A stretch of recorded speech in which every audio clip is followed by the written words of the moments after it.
একটা লিমিটেশন, একটা সীমাবদ্ধতার মধ্যে। তাহলে আগামী দিন কি হবে যখন কিছু জানি না, তাহলে জীবনকে নিয়ে এতটা আমরা ছিনিমিনি মানে খেলতে পারি না, এতটা আমরা অবহেলাও করতে পারি না।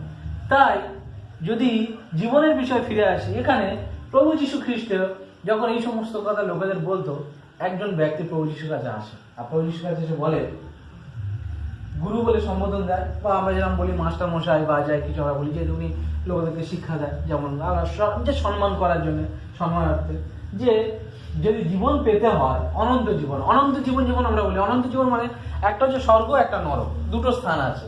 অনন্ত জীবন যেখানে হচ্ছে সব সময়ের জন্য, যেখানে যখন আর মৃত্যু নেই, অনন্ত জীবন যেখানে মৃত্যু নেই। এখানে আমাদের মৃত্যু আছে, কিন্তু স্বর্গে মৃত্যু নেই। আর এখানে একবারই মৃত্যু হয় মানুষের, কিন্তু স্বর্গে আর মৃত্যু নেই। তো সেটাকে অনন্ত জীবন বলা হয়, স্বর্গস্থান, স্বর্গের জায়গাটাকে। নরকের জায়গাটাকে, নরক মানে সারা জীবন সেখানে